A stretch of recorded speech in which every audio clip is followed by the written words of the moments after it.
most intense, thrilling, electrifying sport on the planet. Mixed martial arts. You've been looking for the definitive podcast to call your new home to hear everything about it. The search is over. This is the MMAnomaly Show. No filter. Bringing you the hottest MMA breakdowns straight from the heart of the octagon. This show is all about MMA breakdowns. For fans, by fans. We're talking UFC, MMA, and the occasional big boxing match. We'll bring our unique take on how these fights are going to play out and who we think are the best bets. Welcome to the MMAnomaly Show. No filter. And now your hosts, Olin aka MMAnomaly, Emiliano aka Jive Turkey Nano, and Alex Pip aka Pip's Piano Tips.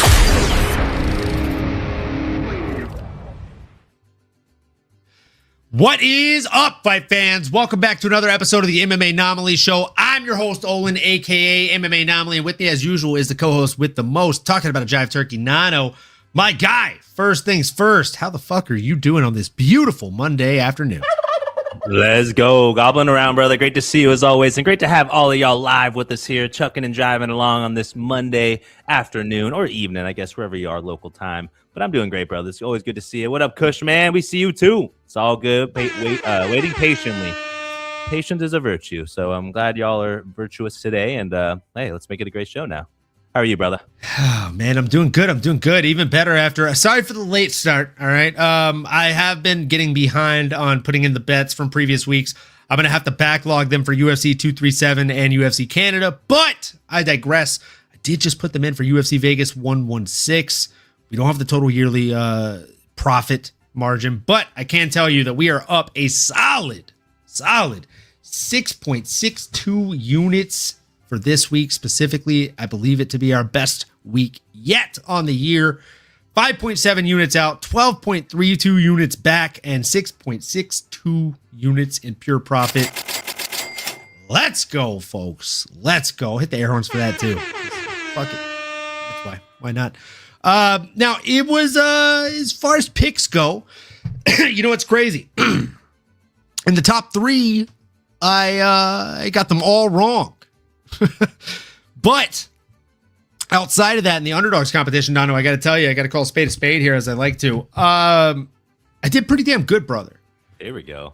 I had the highest score in the underdogs competition for the event picks.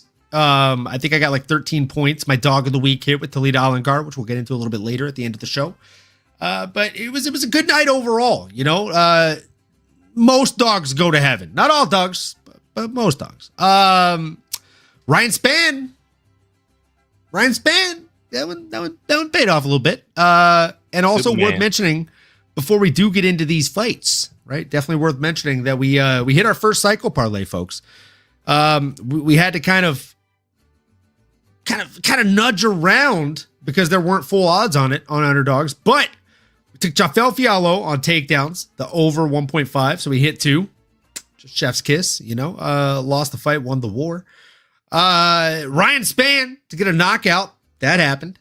And Norma Dumont to go the full 15 minutes. That also happened. So again, we turned 2 units into just a little over 4. And I would say that was a good night at the office there, Nano. Speaking of good nights at the office, though, let's jump into the main event, my guy. It's a featherweight main event banger between Aljamain, the Funkmaster Sterling, coming in against Youssef, the Moroccan Devil Zalal. Dare I say the Moroccan Devil didn't Moroccan Devil enough, right? He didn't really spin out of traps. He just kind of left himself there for the taking in some of these. And it was tough. It was tough, brother. But it is what it is. Aljamain Sterling did look really good out there. He outlanded the opposition almost 4-1. It was 220 total strikes to 61 in the amount thrown. 46 significant strikes to 35 in the amount thrown, and 6-0, as they say across the pond on terms of takedowns. No, before I get into any kind of elaborate breakdown here, and before we do our shot, because it's allotted, or a shotted, whatever you want to say. Either way, Nano. Bad jokes aside, what were your thoughts on this performance from both men? And did you learn anything about either guy?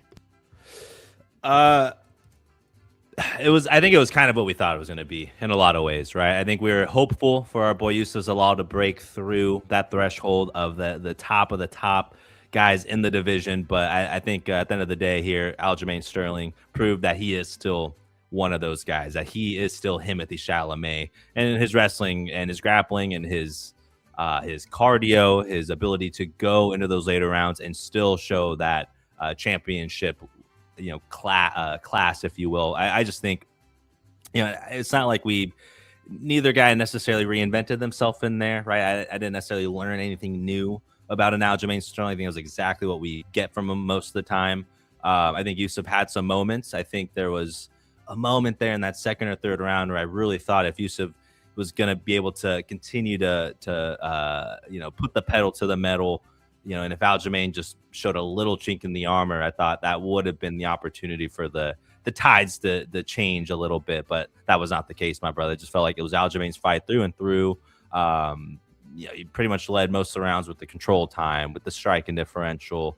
Again, Yusuf Zalal did have some moments, but with none of those shots really paying dividends on Aljo, he was just able to really continue to showcase that superior grappling, brother. I mean, that's really the name of the game here. So nothing too crazy. It was another day in the office, I think, for both guys, and I think Yusuf definitely is going to grow from this learning lesson.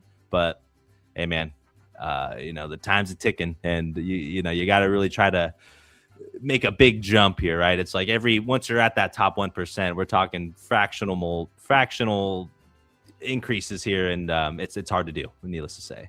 But I think if anyone can do it, it'll be Yusuf, brother. It was a good yeah, fight. we all preach the 1% better every day narrative, but it's much harder to do and enact in practice, right?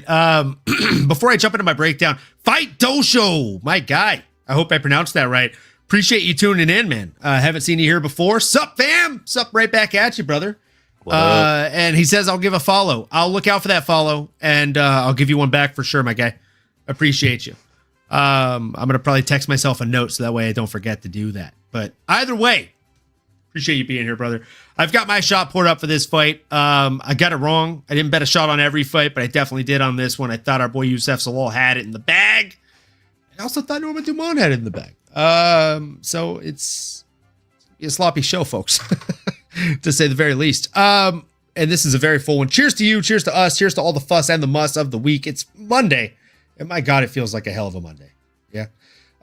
Like, comment, subscribe, smash the bell for notifications if you haven't already. And if you're drinking, drink with us. Cheers. Salute. Fights.io. Okay, that makes more sense. Shout out fights.io. Fights.io. That does make more sense. I thought it was just a funny spelling of dojo, like dojo. You know what I mean? Like that's what I thought it was. Fair. Rolls off too. Zalal looked good, strong in the fourth, but just Aljo keeps improving. I agree with that, Fight.io. I definitely agree with that. Look, Aljamain Sterling came in basically and reminded everybody why he's a former champ, and that he is a former champ, right? Elite level chain wrestling, suffocating back control, and a veteranship level of IQ, or rather fight IQ, that just grinds motherfuckers out and turns them into dust. He stuffed Zalal's early pressure. He racked up control time. He poured on the damage, especially in that last round, I believe, or maybe the round before. He got like a 10-8. Relentless top work. I mean, he's a grappling wizard, right? They call him the Funk Master for a reason. I thought that he enacted exactly that. It was funk mastery that was going on out there. There was a moment. I forget exactly what round, Nano. I think maybe it was round 3 or 5, but he kind of baited Zalal, right? Like he had Zalal stepping forward. Zalal went to throw, and as soon as he threw that right leg kick, or right kick in general, he just ate that fucking left leg out from underneath him and swept them Thai style. It was absolutely beautiful, brother. Nano got an empty shelf behind him. You guys get robbed, LOL? Oh, Grimes, nothing gets past you. I just set it up yesterday. I do need to put the stuff on the shelf. That has not been done yet, but maybe next time. Tune in to find out.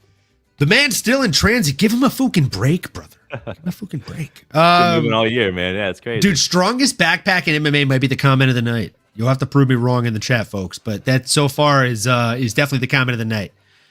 Can I favorite that? Boom. Yeah, favorited that. That's a good one. That's a good one. Strongest backpack in MMA is absolutely fucking right. As far as for what's next for the Funkmaster, though, Nano, do you have a name on the tip of your tongue here?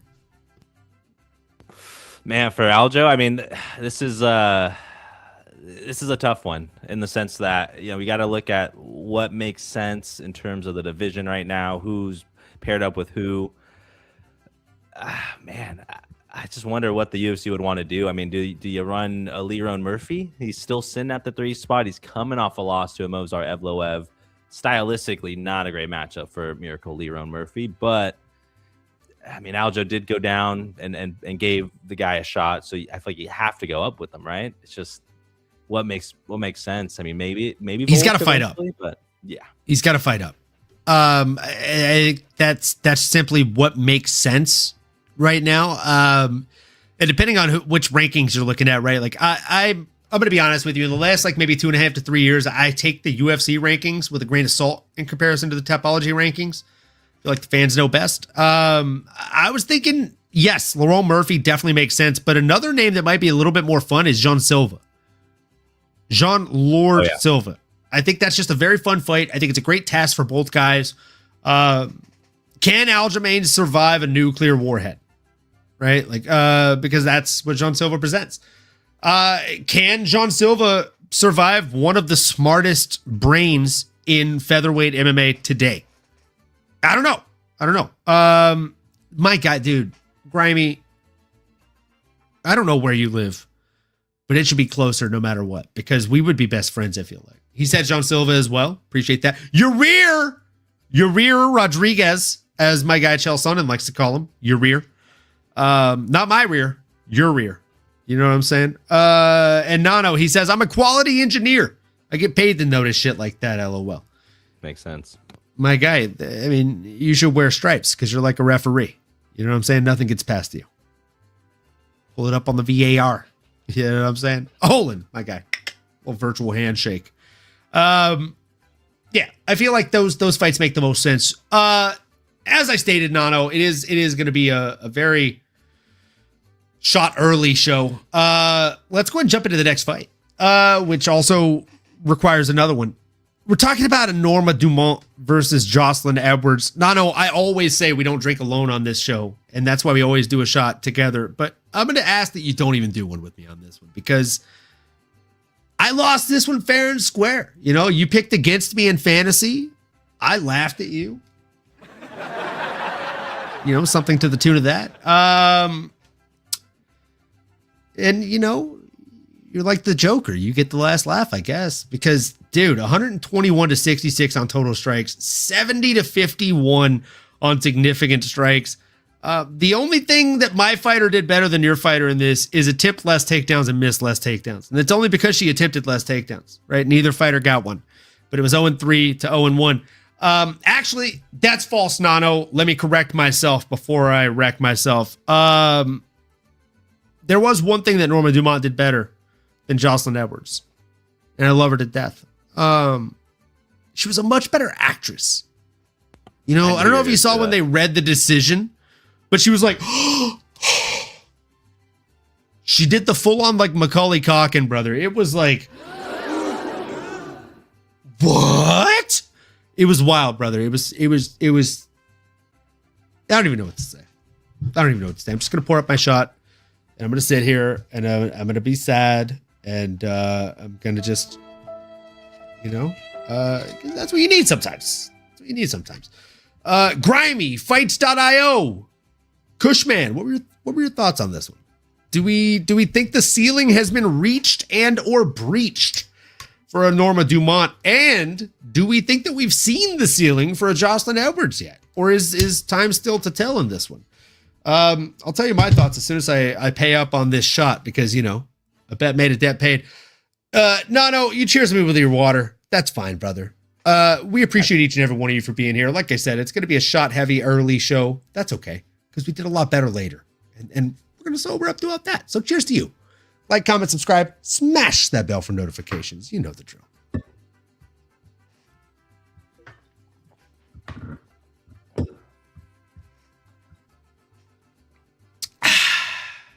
Man, delicious. You just can't beat like a classic Jameson shot, man. It makes you feel like you're 23 again. Get my drift.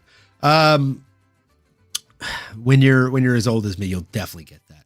So Joselyn Edwards, she pulled off a very gritty upset on short notice, semi-short notice here. Long limbs, crisp striking in bursts, and honestly, improved measurement, right? Like the way that she was able to dictate and pick the range of the fight was next level stuff, Nano.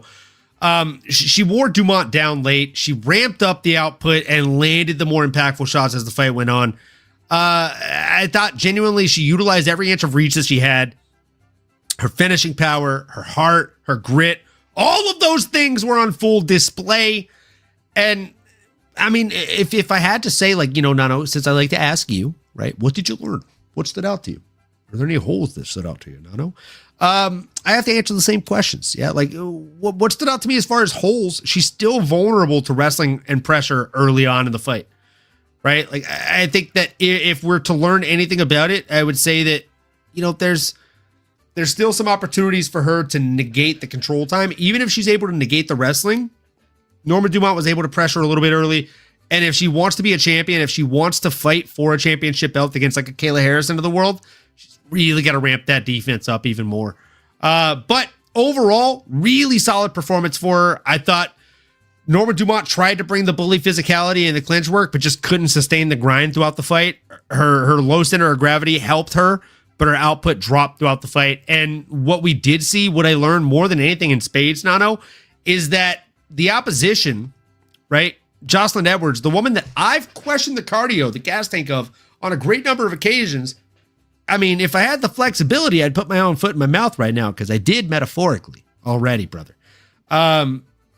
She just outweathered the storm and she outworked the person that I thought was going to do more. There were moments, I believe, Nano, in the third round. I don't know if you watched it with volume or not, but in the third round specifically, the commentary was saying Norma Dumont thinks she won this fight, but she needs more output here. And I could not have agreed with that more. It felt like she was coasting in the third round, and she did. It's not even a gas tank question, bro. Like, it's not even a gas tank. It was a laziness issue. It was an overconfidence issue. It was one of those two things because she just seemed to be coasting. And Grimy says, picklebacks are my shit, Olin. Brother, never met another wise man. Couldn't cut another poor man stealing. And this is how I do shots of whiskey. You know what I'm saying, brother? Get the drum right, beat down everything. I like it. Brother, you know me. Banger you know song. me. Yeah, picklebacks are literally a godsend, brother. A godsend. So all I have to say is congratulations. You have very good taste. Very good taste, Grammy. Fights.io says IE. I don't know if that is something that I'm not understanding or if it was supposed to be an emoji, but either way, it's not translating correctly if it is supposed to be an emoji. Nano, what were your thoughts on this fight, my guy?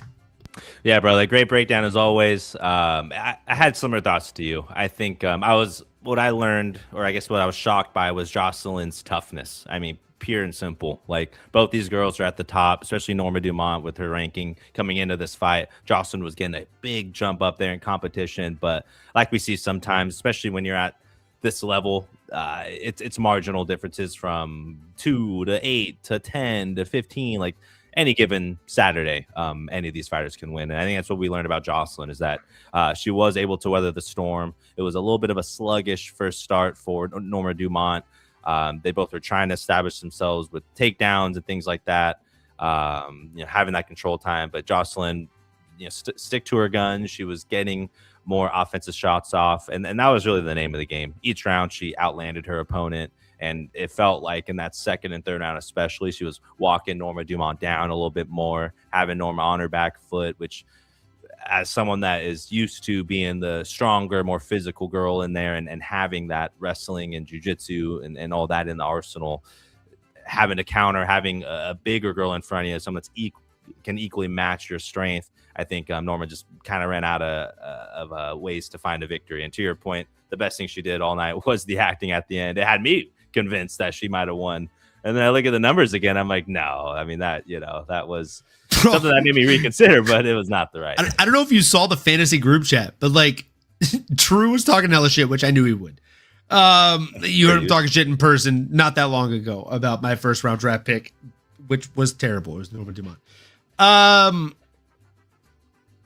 I literally said, I wish so hard that I could come back and talk shit, but I literally looked at the UFCstats.com round by round stats, and at best, Norma won one round. One round. That, it was round one, bro. Maybe the first or second, if that, but tough. It's based on damage, significant strikes. Like, she got worked in rounds 2 and 3. Yeah, that's right. And round 1 was close.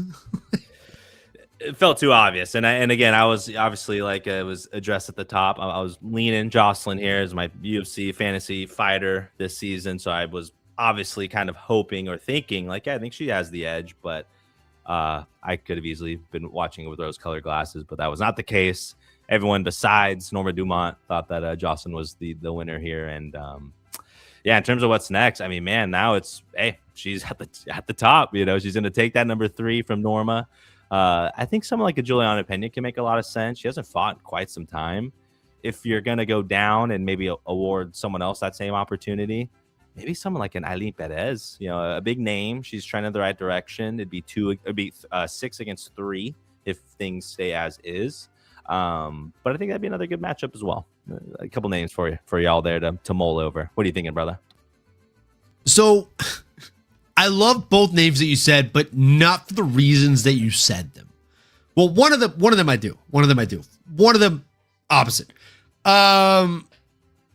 Juliana Pena hasn't fought in 2 years. I read a comment here for the first time since reading it out loud, opposite of Ron Burgundy. Pennington hasn't fought in almost 2 years. What the fuck is she doing? Having a baby? I agree, Grammy. Like, get her back in there, brother. I think Pennington versus Joselyn La Pantera Edwards makes a lot of sense.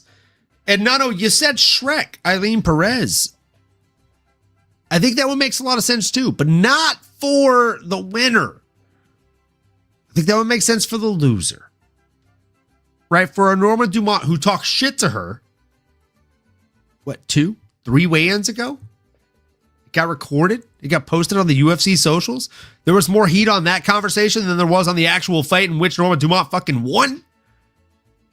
So, brother, give me Aileen, what you doing in my swamp?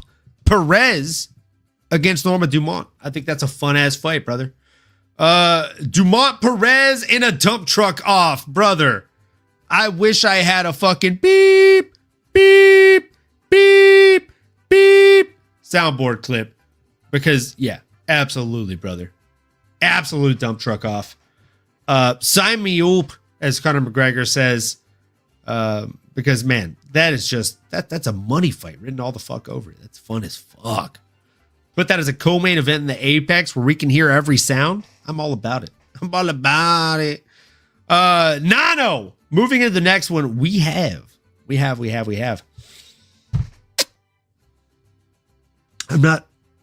not happy about it, Nano. I'm not happy about it at all. I'm not happy about it. It's the one time in the history of this podcast, mind you, this podcast officially started in 2020, even though it was by a different name back then, Demo Boys, you know? Hold on, we Demo Boys. Nano, have we ever bet for Alexander Hernandez? This is the first time, to my knowledge. Unless we took him for Michael Johnson, but then that was weird. I picked Michael Johnson. Oh, well, there you go. Then, yeah, probably you not. bet against me, and you were correct. But, you know, I couldn't bring myself to terms. I think I may have bet Michael Johnson. It was like a plus 500. It was some crazy shit number on that fight. And again, I fell for the trap. You were right. You were right. It's all fake news. Brother, this is the first time I myself have picked Alexander Hernandez. And I got to tell you, Nano, it's the last time I myself will pick Alexander Hernandez. He joins the likes of Dontel Mace in our no bet list. I'm just going to stay away from him in every betting sense. Now, mind you, we didn't bet on him in this. Thank God. But man, dude, fights.io. I definitely want to make sure I follow you because you are a smart mind in the MMA space, my guy. Hernandez never has any urgency when he's losing. It's always been one of his biggest problems. It's almost like a kryptonite for the young man. Fact. It's just tough, bro. John Dong, 9099. Who would win, Aljo or Diego Lopez? I'm sorry, let me make sure I do that right. Who would win, Aljo or Diego? Where are you? Lopez. Great question. Aljo. Because though Diego Lopez has far better physical attributes that are naturally God gifted to him, Aljo has a significantly higher fight IQ. You're talking about one of the greatest level of decision making in current MMA active fighters against one of the worst. So I got to go Aljo on that one. I don't know why Spann was a dog against Buchecha, because bettors aren't the wisest sometimes, and we cashed on that. And I'm so happy we did. I had people betting against me on that. I had people talking shit against me in that in the chat, but hey, I literally said last week, it's probably a little bit of bias. Big Superman guy over here. So we had to go with him. We had to back him. Oh, Grimy. Ew. Brother, ew. Brother, what's that, brother? Ew. We don't disagree very often, brother. We don't disagree very often at all. I don't like it. Can you tell me why though, Grimy? I need to hear your explanation because you typically have astute points. Now, Nano, while this man is typing up his points and while I'm pouring out my next shot in just absolute sadness, before I have a fight in which I finally don't have to do a shot for, Nano, and I get to talk about in happiness. Tell me what you thought about this fight. Did you learn anything about Alexander, the not so great Hernandez, against a very, very nasty, gritty, wily Rafa Garcia? Oh, brother, this was a crazy fight for sure. It was a fun one, pillar to post. I think fights.io really nailed the breakdown, and it just Alexander the Great Hernandez was just a little slow out the gate there, and you let someone like a Rafa Garcia start to build some momentum, start to build some steam, especially once you start to get a little bit damaged and a little bit more tired. Though Alexander has the heart of a lion, he just wasn't able to really hurt or get into the driver's seat of this fight. It just felt like Rafa was just really, really good with his boxing, with his chin as well. I mean, he was getting lit up from time to time, and they were going tit for tat, but Rafa just was finding himself on the better end of these exchanges. And it's a numbers game. Sometimes it's just a small margin of victory. I think even with the striking aside, because early on it was pretty close, Rafa was able to score some takedowns as well, just to add a little extra insult to injury and just really solidify himself. It felt like he really, I don't want to say coasted in that third round, but he wasn't taking as many chances. I think he knew, and his team knew, that he won the first two almost definitively. So not taking as much risk, but still put on a good show. And then both guys laid it all out there at the end, which you could definitely love. But yeah, I think Alexander just didn't really look as sharp, as comfortable, and just kind of on his back foot there, and just never really able to get in the driver's seat.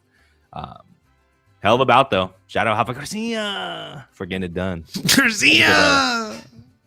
What The did you slap see out ass! there? Fucking slap ass, so what? Okay, slap ass, Garcia. Come on, everybody do the slap ass. I'm from the Dominican Republic. We're all from the Dominican Republic. We do it a couple of times. Brother, if you haven't watched Key and Peele, please do yourself a favor. It's so good. Go check it out. Oh, it's so good. All right. So before I do my breakdown, cheers, folks. Like I said, a bet made, a debt paid. I'll never bet on this guy again in my entire life. Cheers to you. Hello. I'm not even going to ask you to like and comment and subscribe and all that shit on this one. Just yeah.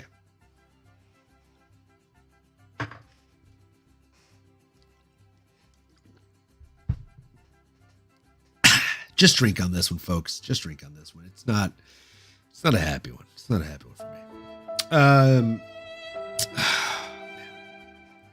Actually, even more before I get into my breakdown. Grimy84 says Lopez has better takedown defense. Volk couldn't get him down and mixed in the takedowns with the striking to keep him off balance. Aljo doesn't have the striking that Volk does. If he can't get him down, Lopez will piece him up on the feet. That's fair, but I just think that Volk's takedowns are very, very different than Aljamain Sterling's. Volk is a wrestling style fighter, whereas Aljamain Sterling is a gritty striker that knows how to mix in striking with BJJ style takedowns. Also, he has a lot of really nice Muay Thai style sweeps. I brought this up last week, right, Nano? And it was my biggest point of contention, if you will, in betting on the guy that I did. Piotr Jan. Who's beaten him twice? Aljamain Sterling. Who's beaten him once and then got masterclassed by him the second time? The guy that didn't want to fight Aljamain Sterling, his best friend, the Machine. The guy that we all thought may be better than Aljamain Sterling. But that's yet to be proven, right? I think Aljamain was that fucking guy, and he's still here, right? Oh, he said sugar, brother. Crimey. I love you, kid. You're trolling, bro. Hell yeah.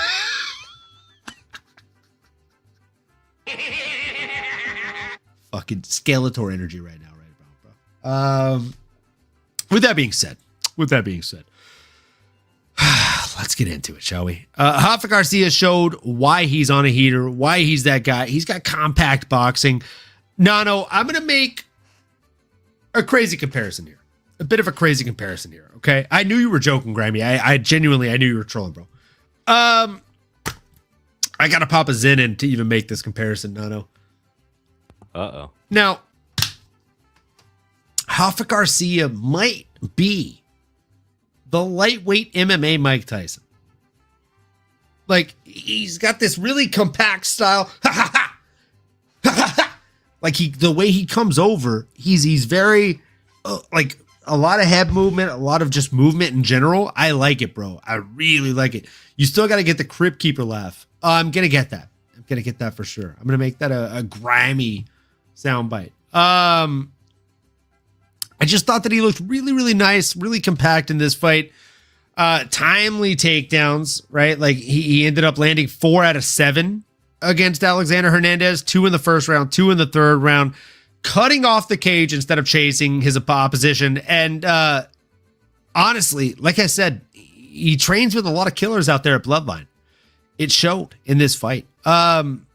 He built rounds really smart. He limited Hernandez's explosiveness. He took away whatever kind of great assets that Hernandez brought to the table almost immediately. And he looked really good doing it, right? Like he's his fight IQ, his wrestling entries, his gas tank overall. I feel like everything looked really, really good. The only thing that worries me, Nano, is Hernandez doesn't have the cleanest shots or the cleanest entries in general with his shots. And he looked to be very hittable even by Hernandez, right? If we look at the totals, it's 54-79 and 59-50 in terms of total and significant strikes. So it's tough, man. It's tough. Is he title worthy? Not yet, but he's super fucking young, bro. He's 2 years younger than Hernandez, which again, like I think we talked about this last week, right? No, like if you ask me who's older, I would tell you Rafa in a heartbeat. Facts. In a fucking heartbeat, bro. But he's 2 years younger. He's barely entering fight prime. And he's getting better, by God, every fucking fight we see him. So I'm excited to see this guy's next fight. I do have a name or two on the tip of my tongue. But Nano, what'd you think on this one, bro? Ooh, I am curious to hear your names now. But, I mean, I'm looking at this lightweight division, man, and it's just a absolute murder's row when it comes to just the absolute talent, people that are coming in with a lot. name value, things like that. But Alexander Hernandez is someone that's been a staple in the division, easily a top 30, top 25 guy. So you throw Rafa right in there as well. I don't know if I want to throw him into the Lions Den just yet or give him that top 15er, but there are a couple of guys that are right outside that I think could be a fun matchup for him. Maybe someone like a Ludovic, Mr. Highlight Klein, coming off a win last year. I know he lost to Gamrot not too long ago, but then he did bounce back. He beat Rebecca in a exciting fashion. Maybe one more win away. Both these guys can potentially try to get that top 15er or make their way closer to getting a number next to their name. But that'd be one person I'd consider here. But again, so many freaking murders in this division. It'd be hard to nail down exactly who he's going to see next. But what do you think, brother? Give us the name drops. Man. I'm not mad at either of those names. I like the Ludovic Klein call out. I think that's probably the best one. On the high end, on the very, very high end, if we're looking at people that aren't matched up, right? Like, so Grant Dawson out, Keelan Salkild out, Farasiam out, fucking Benny from the block out, right? They're all matched up. Manuel El Loco Torres, I think, is a very, very fun shout. I think that one could have a little bit of a fun shout behind it, And then if we're talking about more in the realm of reality, right, Nano, a little bit closer to a Ludovic, Mr. Highlight Klein. Nano.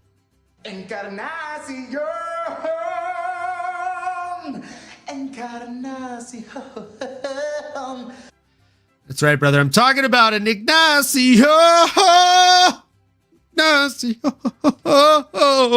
Bahamondes. I think that fight makes a lot of sense, bro. I think that fight makes a lot of sense. It's either him or Klein. Grimy siding with you on this one. He likes the Klein call out.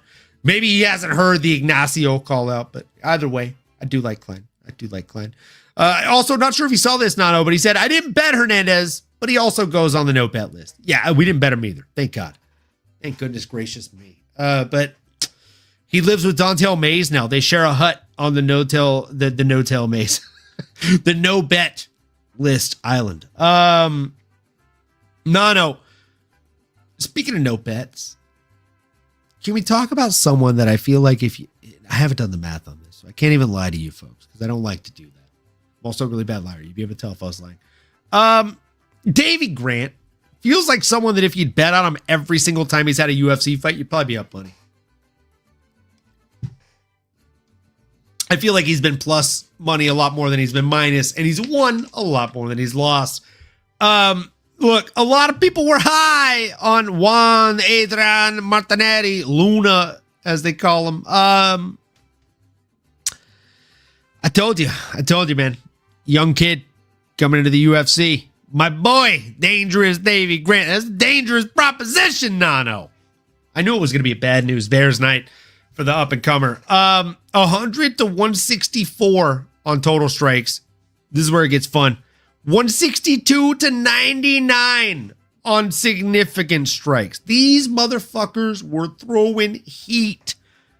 Out of every fight, out of every strike that Adrian Martinetti threw, only 3 of them were not considered significant attempts. That's insane, bro. And then if you look across from him, no, you're not going to believe this. The guy that won the fight, okay, the guy that lost the fight, every strike he threw, 3 of them were not considered significant from the total number. Guy that won the fight, out of every strike that he threw, 2 of them were not considered significant. Brother, both guys were throwing the fucking kitchen sink. You've heard, he threw everything but the kitchen sink. This is the opposite, Nano. They threw everything and the kitchen sink. Like Juan did good. Martinetti looked really nice out there. He had slick boxing, but the issue is, like, what happens if you punch me with your hardest shot and I smile and I hit you 3 times? That's exactly what this young man was up against on Saturday afternoon. And it was tough pickings for him because Davey Grant is the epitome of old man strength. He's in his 40s. He doesn't quit. You see this man standing across from you, you're like, oh man, this is an old man. Maybe I should take it easy on him. And then you feel his shot and you're like, no, I need to hit him with everything I have. And so you do, and then he keeps moving forward. Like, Davey Grant is an MMA anomaly by all accounts. I love watching this guy fight.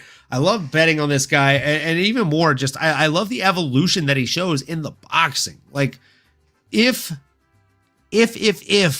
Dustin Poirier and Ilia Topuria didn't exist, Davey Grant might have some of the best boxing in MMA, especially in the UFC. I'd die on that hill. As far as for what's next, I do have names, but before I do that, Nato, tell the people what you thought of this performance from old man Davey Dangerous Grant. Sheesh, my brother. He turned back father time a little bit here Saturday evening. What an absolute performance. What an absolute barn burner of a fight. Two guys that are gritty, two guys that were willing to die on their shield. And that's exactly what we got. Shout out Grimy for the comment here. If you don't knock him out or sub him, you ain't going to beat him. For real. You're absolutely right, Grimy. I mean, that's where Davey's at in this stage of his career. He's in the twilight stage. He's 40-plus years old, but still has that absolute dog in him. And he really set the tone right at the beginning of the fight, my brother. I mean, those calf kicks were absolutely brutal. I don't care how tough you are or how many I got skills. PTSD watching that shit, dog. Oh, dude. I mean, after a while, you see him start to switch stances, and that just goes to show how tough this Adrian Luna Martinetti is. I think he can continue to hopefully develop, obviously sharp at the defensive game. You got to be able to check some of those calf kicks, but that's Davey Grant's specialty. He's one of the best kickers in the UFC, even at this age and stage in his career. But yeah, brother, I mean, it was a fun fight. I think Adrian definitely showed his toughness. He didn't really lose a lot of stock for my book, but I think we probably should have seen this one coming, right? We probably should have assumed that Davey Grant was going to go out there and just showcase to these what feels like amateurs to this guy that's just been a pro for longer than most of these guys even have a career. I mean, this guy's been in there for a long time, and it's no secret as to why. But yeah, he looked comfortable. He looked sharp. He was in that flow state, and he really just dismantled his opponent in Adrian Luna Martinetti. So shout out Davey. He's the boy. I don't know what's next for him. It sounds like you already got a couple names, and maybe that'll give me some time to stall here. And I feel like you've been dishing me the rock. What names you got next for Mr. Davey Grant? Man. Davey Grant is one of these guys that could really fight anybody, right? Like, if you slice it up, he's the type of guy that will sign the dotted line no matter who you put him against. But what I think should be next for him is there's a couple different ways you can go, right? If we want to talk about what makes sense and what's really kind of logical, Nato, call a spade here, but have they or have they not really been feeding this guy up and comers? 100%. Right. So, undefeated, Fareed Basharat. Another one, huh? They're just right at each other's throats when it comes to the division here. Just a couple of slots apart if you're looking at it on Tapology. I think that one makes a lot of sense. Outside of that, man, I don't want to give him anybody that's on a win streak that should be fighting up. So we have to talk about people that are on downhill streaks to an extent. And I don't want to do this to my boy. I say a third time, Grimy. I don't want to do this to my boy. But Montel Quick Jackson. Oh. I mean, if you want violence personified, no. You send those 2-minute contract to fight one another.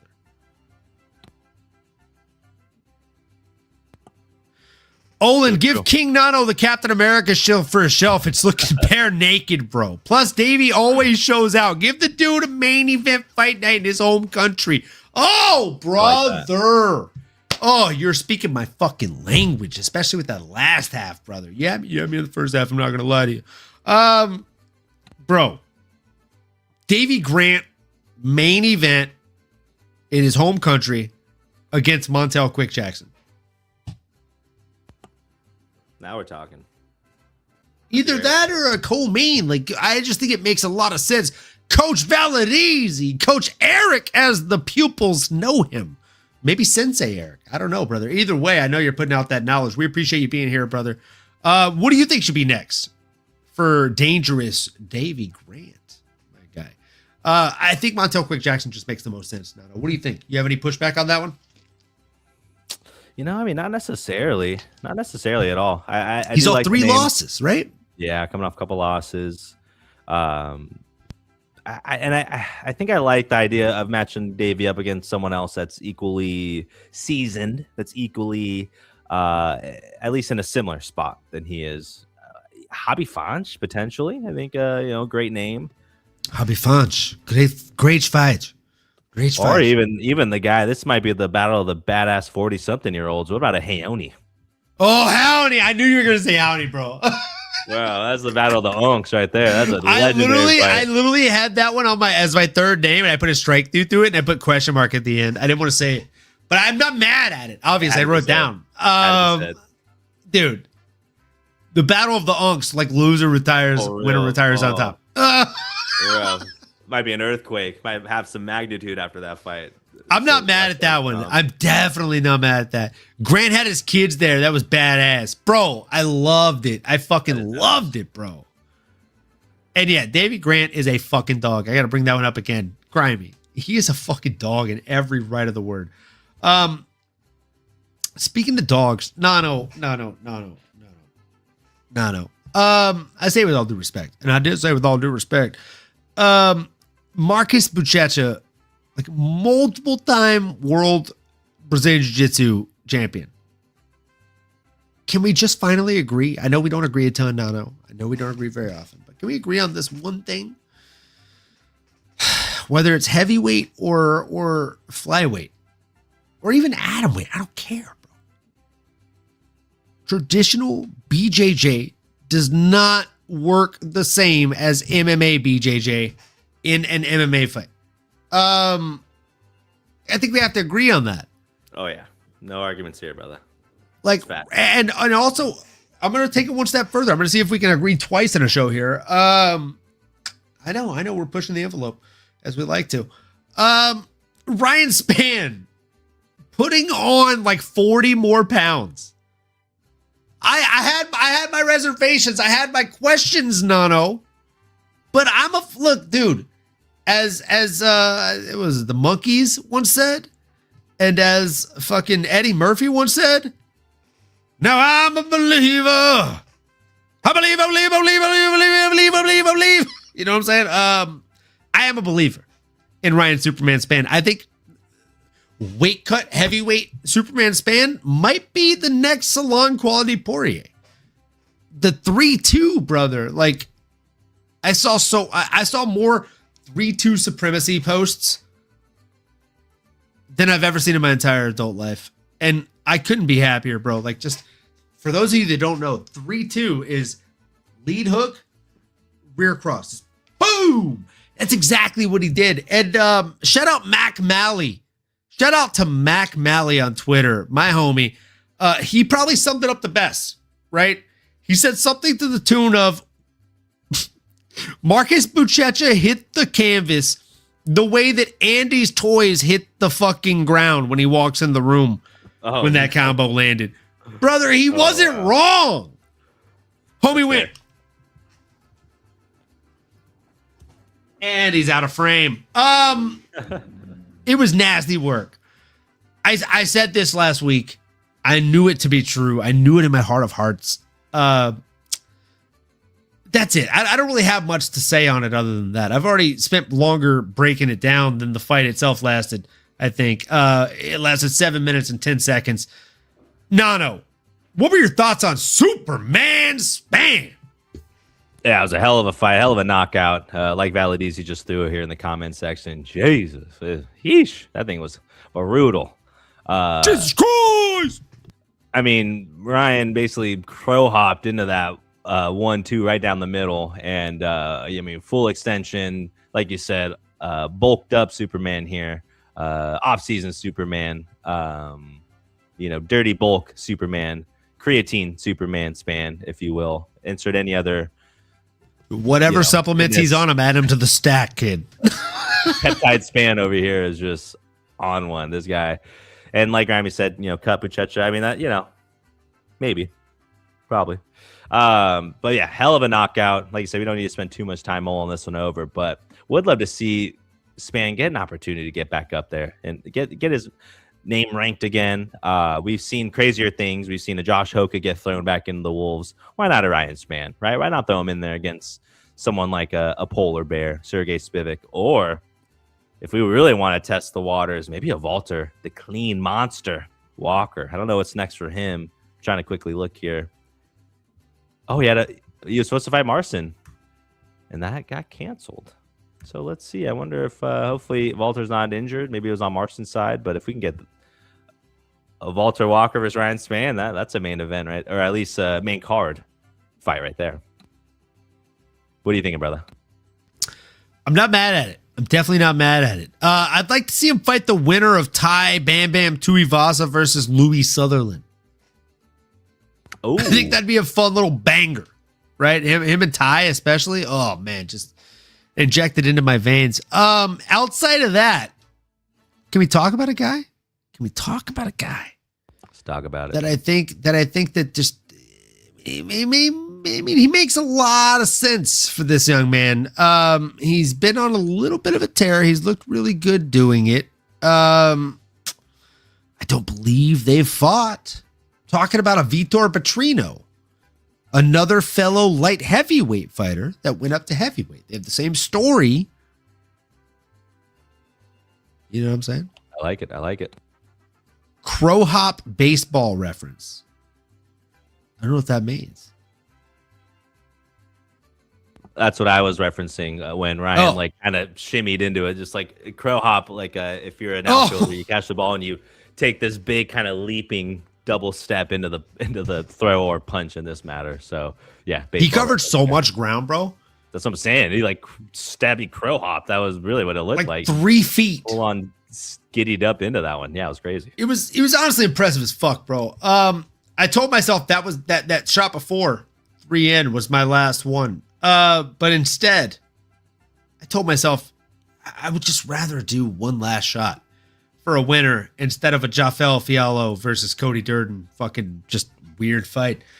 So we're going to do that instead, folks. We're going to do that instead. So cheers to you. If you're drinking, drink with us. If not, that's fine too. And whether you're doing either or, make sure you like, comment, subscribe, smash that bell for notifications. Cheers, folks. We appreciate you being here.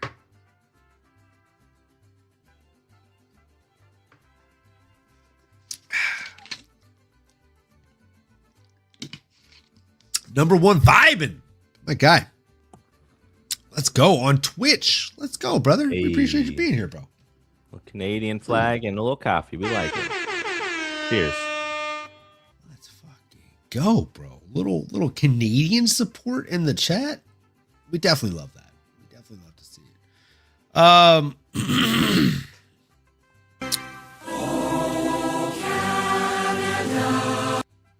We got you, brother.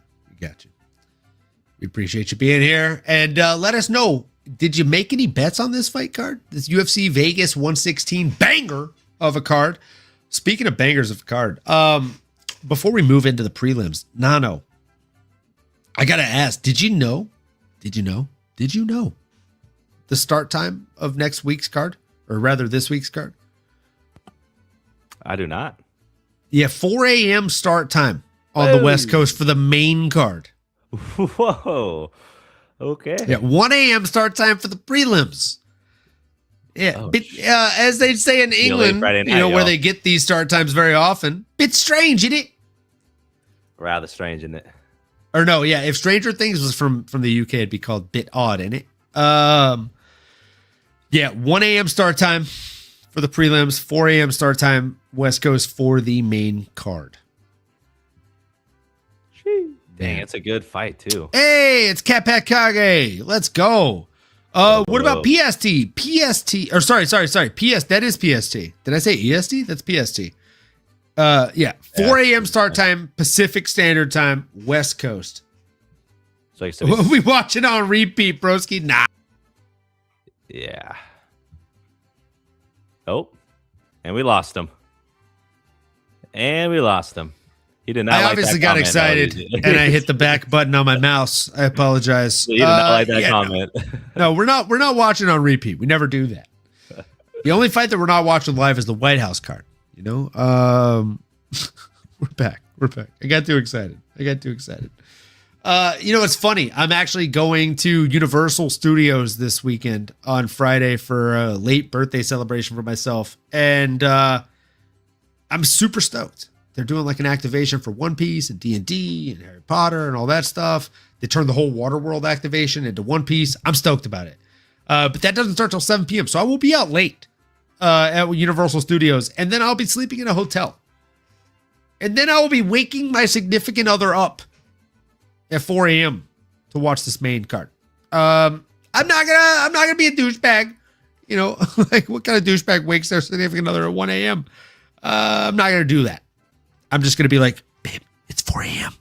The main card is starting. Can you get up? I'm gonna hit play. And then we'll watch for 2 hours. I think a Starbucks opens at like 6 a.m. and then we'll get coffees. And we're good. Fights.io says, don't hate on us finally having the fights on a Saturday night. Hey! Okay, at least someone's winning. You fucking dingo. He's a winning. fucking Australian. Love to hear it. All right, well, I love it, brother. That makes I it love a little it. better then. We got you. One of my homies is Australian, so I respect it, brother. I respect it. Shout out Leroy of the Fight Week show. And shout out Jack Della Maddalena. You know what I'm saying? Aussie philosophy for those blokes. No. Let's go into the prelims, brother. Let's fucking do it. Right? I feel like we spent an hour-ish on the main card. Let's spend about the same on the prelims. Yeah, let's wrap this thing up. We had another one that I was right about, Nano. I really wish we would have hammered the line a little bit more, a little bit further. But I feel like you maybe weren't super with me on this one, Nano. Skeptical, I know. Eric McConico versus Rodolfo Vieira. Brother. What's crazy is Rodolfo Vieira actually was the one guy to get the knockdown in the fight. But if you watch the fight, did you remember that? It's barely. Distant memory.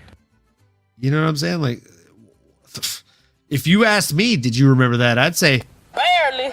Because no, I mean, it was I feel like McConico did more than enough. 73-58 on total strikes, 54-40 on significant strikes, 2 out of 2 on takedowns compared to 4 out of 15. So one man was spamming takedowns while the other was calculated and calm in his approach, throwing what he knew would land and just taking things with a very, very, very high level approach of MMA IQ, or rather fight IQ. Eric McConico, who I like to say, his last name does sound like McConico. He weathered the early storm. He's found the rhythm. He mixed the strikes with the wrestling. He outworked Vieira, to be completely honest. If you wanted me to sum it up in 3 words, he outworked Vieira. That's it. That's the story of the fight. I do think, though, Nano, that as he faces people that are more well-rounded MMA fighters, like better strikers that also have kind of a wrestling background, like a Gaethje type fighter. I know it's a different weight class, but I digress. He's gonna have a lot of trouble because he did show a lot of openings in the striking, even with a BJJ guy, and that's tough. I live bet McConico, and when I did, I said, fuck, Olin was right, LOL. Brother, that's the best. Okay. That's the comment of the fucking night. Let's fucking go. Grimy 84. Bro. If they don't kick me off Teespring for doing it, I'm gonna make a shirt that says "fuck Olin was right," and I'm just gonna need you to DM me on any platform at MMAnomaly. Send me your shirt size and your address, and I will send you that shirt for free. We'll make it fun. We'll do a ridiculous little animated picture. We'll do some money emojis on there. Yeah, we'll make it a good time, bro. McConico was easy money, bro. Like, he was such a heavy fucking dog coming into this. And I didn't understand it. I genuinely, Vegas should be under investigation as a whole. How was Vieira a fucking favorite? No, kick me off. Kick me off the stool, Nato. Talk to me, Goose. I think it's just one of those things. They looked at the style, and we're all much more familiar with Rodolfo Vieira and what he is going to bring in. It's Ben Askren versus Damian Maia. I said this fucking like 4 days ago. It was tell me I was wrong in that assessment. Not at all. The homie shot 15 takedowns. Yeah, 4.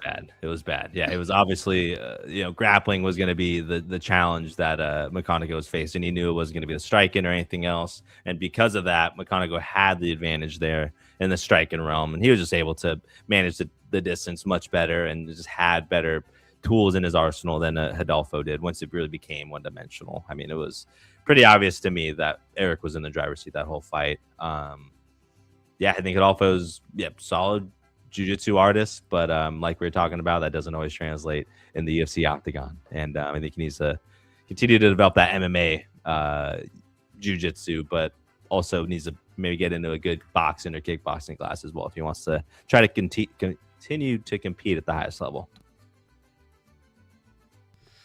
I definitely agree.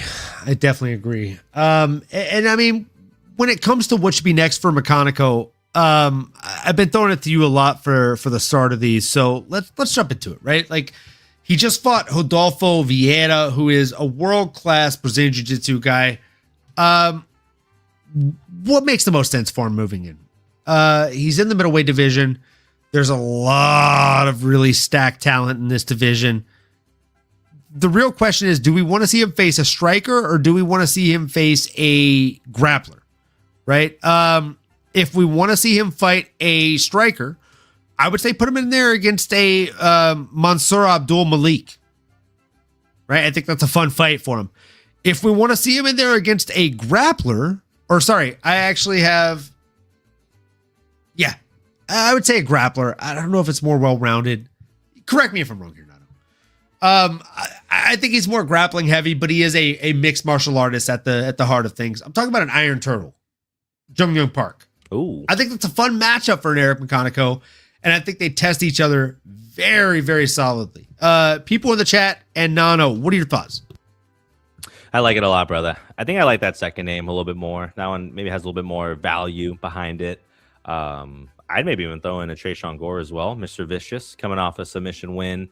As proven to be able to do both striking and grappling. Might be a fun matchup and a good step up in competition as well. But that proper shout outs. I like it.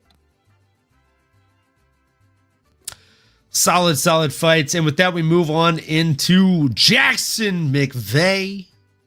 I like to call him Jesus. Jackson Jesus McVey. Coming in against SD Dumas the Reaper in the middleweight division. I'm going to be honest with you.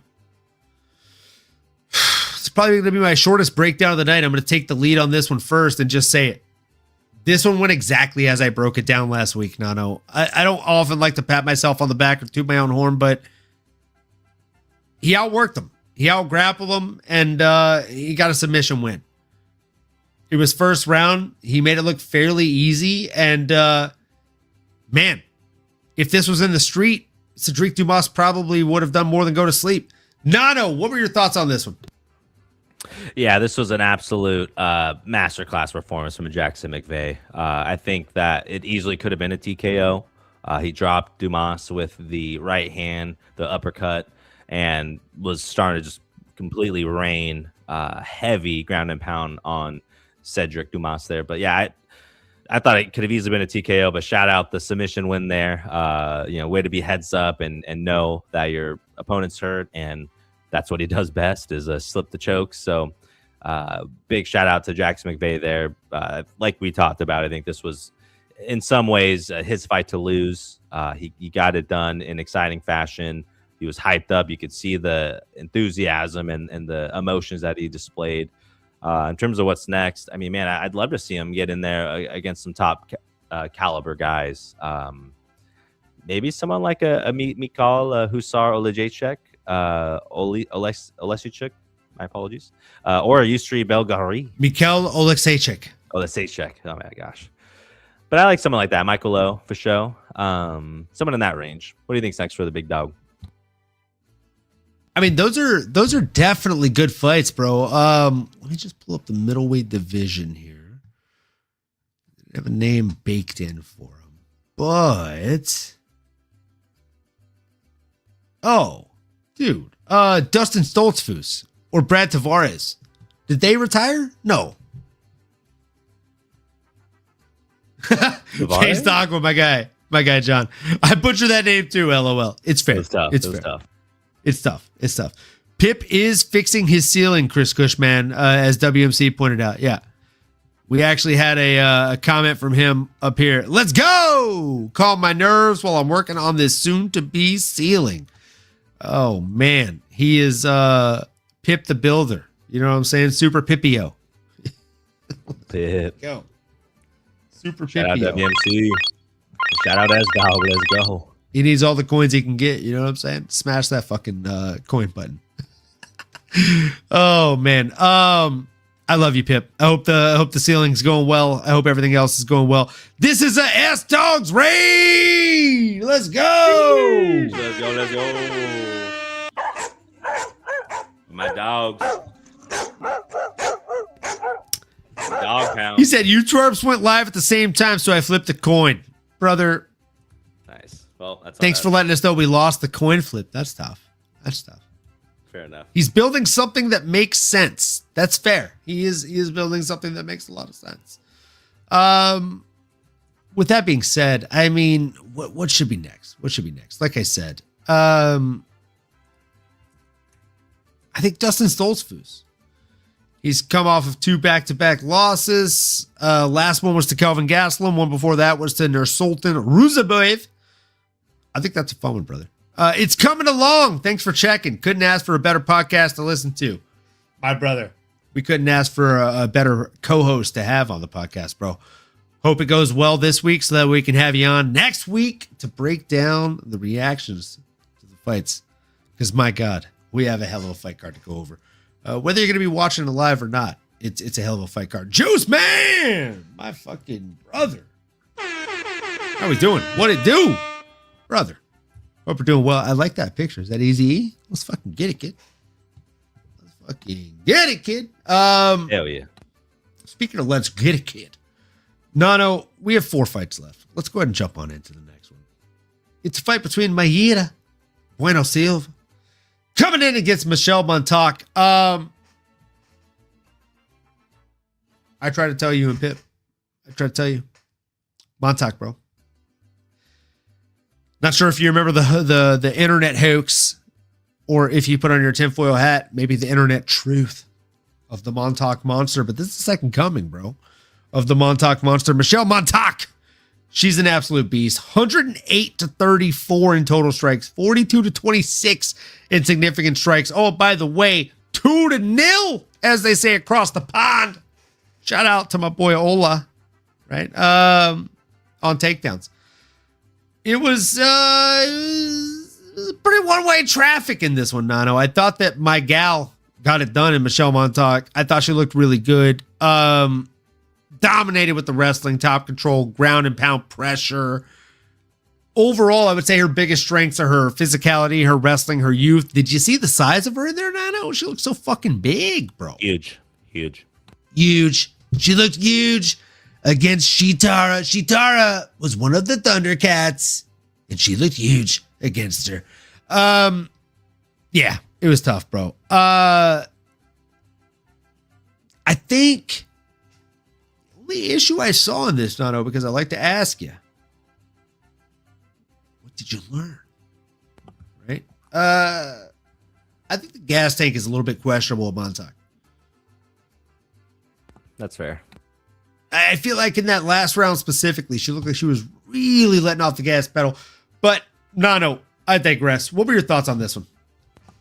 Yeah, I thought it was Michelle's fight to lose. I love Mayra Bueno Silva, but man, it just feels like she just really can't get it rolling. And in this kind of sport, you gotta start off hot. You can't get behind the 8 ball in the first round. I mean, Mayra Bueno Silva did not land a single strike in this first round, my boy.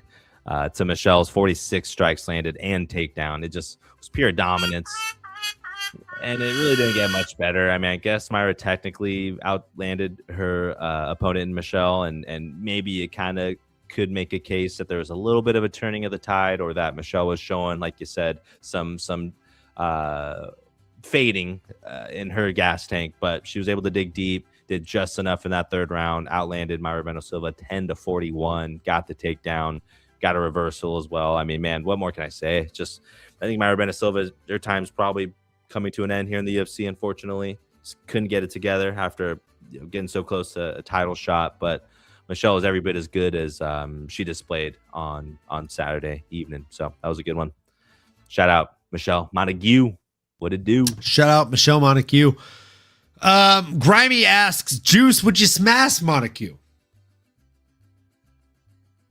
To which Juice says, Montague, that doesn't ring any bells. To which I obviously responded 100% he would. Question is how many drinks? He would. He 100% would. Gang up in here. Fucking Valadaisy, brother. Let's get it. Let's get it, bro. Yo, Juice! WMC, my guy. What up? Boys, look her up, Juice. Look her up, Juice. Let us know your thoughts. Nano, I took the last two, so I'm gonna pass the baton to you, if you will. What do you think should be next for the Montague Monster? Do you think she should change her nickname to the Montague Monster? That did flow off pretty well there. I mean, I certainly think it should be considered. The wild one, I guess, is equally cool, but not the same for sure. Man, I think we got to throw her up there, right? I think someone like Ayanna Santos, we mentioned Fiona Shrek earlier, and Eileen Perez. Like, I wouldn't mind seeing her really get catapulted up into that conversation. There's not a laundry list of competitors in this division, so I think, like, why not just go ahead and test her skills and see if she could sink or swim. That'd be how I'd approach Michelle at this point. What do you think, brother?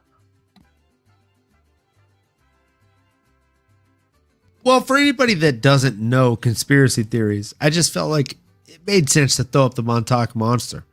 For those of you that haven't seen this, viewer discretion is advised. This washed up on the shores of Montauk, New York, a handful of years ago. It's called the Montague Monster. People were saying it was a raccoon that was decomposed. What the hell is even that? But it also washed up less than a mile away from an animal testing facility. Come on, folks. I'm just like, can we... Come on. Can we call a spade here? Can we just put our tinfoil hats on?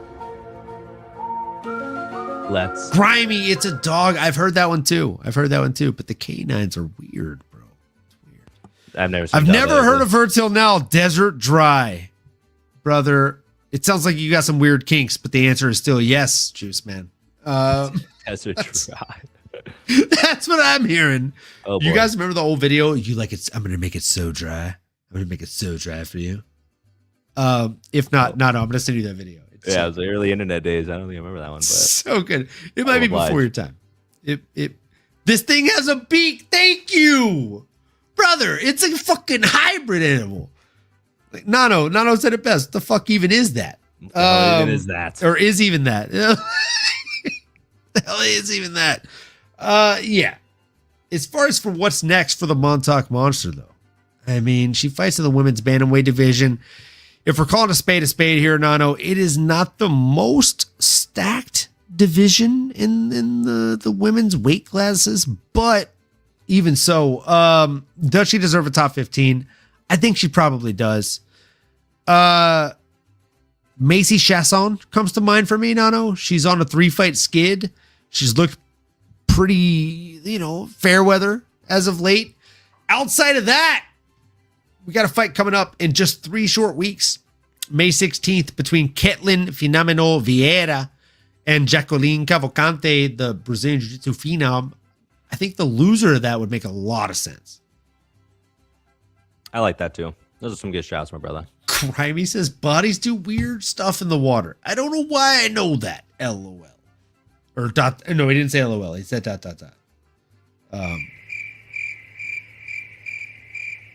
I mean, to be honest with you, it's a bit concerning. But growing up in the South, I also know the same things. So that does track. What part of the South are you from?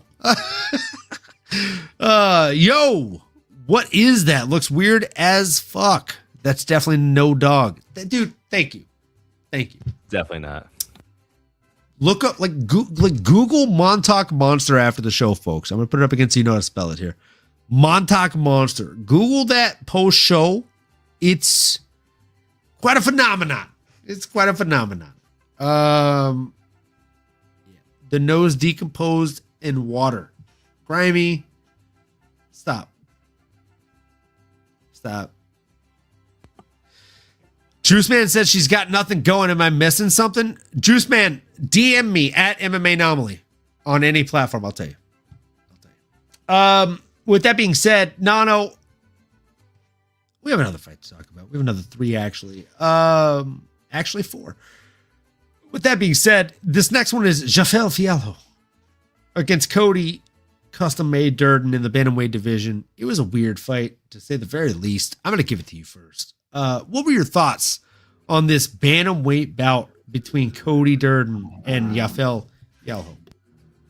Yeah, I mean, it was an interesting bout. It was a tough one to gauge for us. The fact that it was a short notice fight taken here from Cody Durden, I mean, absolute baller move on his end. 4 days notice, really not a lot of time to break it down, and that probably is what ended up making Rafael Fialho look so uncomfortable in there, right? Didn't really know. The game plan might have been different. But the reality is Cody showed he has the heart of a lion. He showcased superior conditioning. It's pretty obvious. It was 2 closely contested rounds early on, but I just felt like Cody was kind of edging and getting the momentum in that second round. Started really gaining a lot of confidence with the grappling, the wrestling. And again, just looked like he had Rafael kind of in no man's land from time to time.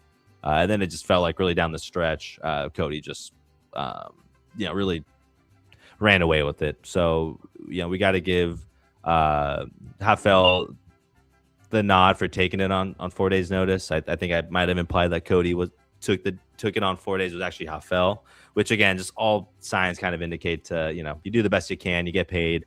But unfortunately, it's a risk, and now it's going to be a learning lesson. And, unfortunately, this is a what have you done for me lately type league. So I'm really hoping Rafael can bounce back sooner rather than later with the full camp, with the ability to best showcase his skills. I do think he's an absolute stud. Just went up against a true pro, a true savvy veteran in a Cody Durden who had a little bit of an upper hand. What did you see on this fight, brother? Yeah, I saw the same exact things. I don't have a ton of color commentary to add to that. I mean, the thing that stood out the most to me was the building of momentum for Cody Durden across the duration of the fight, right? Like, if we look at control time specifically, Rafael Fialho, which that's his bread and butter, right? 2 minutes of control time in round number 1, 1 minute, 20 seconds in round number 1 for Cody Durden. So that's a 40-second differential or deficit, right? And then if we look at the next round, it was 44 seconds to 37 seconds. So we're talking about a 7-second difference in control time. And then if we look at the third round, 3 minutes and 17 seconds to 24 seconds in favor of in favor of Cody Durden for the first time. So I would tell you the biggest thing that I learned from this is that Cody Durden is a steamroller. If you don't finish him, he's going to pick up momentum in the rounds. And that's exactly what he did.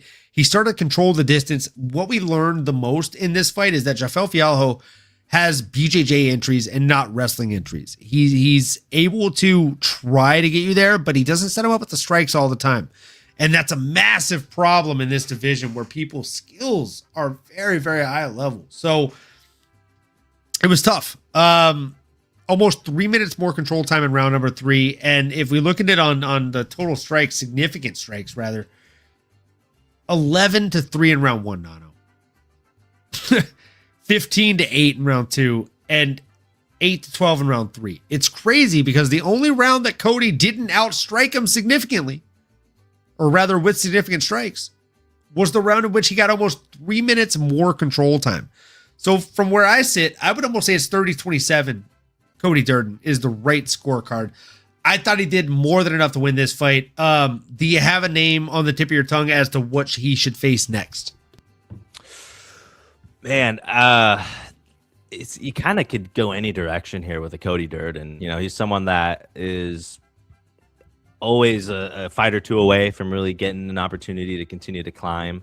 I'm trying to think, like, do we want to see him go up against someone that's a little bit more savvy veteran, or do we like the idea of him, continuing to get these young up and comers, guys like that? But man, I mean, something like Adrian Yanez, maybe. I mean, I'm trying to think. I don't want to go too much higher than that. But I think Cody can. Yeah, I'm watching Cody every time he's out there. I'll tell you that much. Maybe a Guapo coming off a loss as well. You have any other names top of mind on your end, brother? Oh man, I mean, like you said, there's a number of names that we can have this take place at. This is a new weight class for Cody Durden, correct? Oh well, I mean, they took the fight short notice. You think maybe they moved it up? Maybe that's why. I think he usually fights at flyweight. That's probably what happened. He probably took it. They probably fought a weight class above. Yeah, I think that makes a lot of sense. Like, if he's gonna stay at bantamweight, I'd like to see him get a real opportunity. Put him against like a Raul Rosas Jr. or a Rob Fonch. I think that makes a lot of sense. If he's going back down to flyweight, though, realistically, let's see. Hold on, Cody Durden.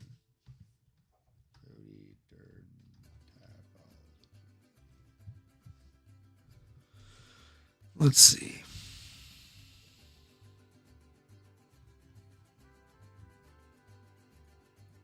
Yeah, he usually fights at flyweight.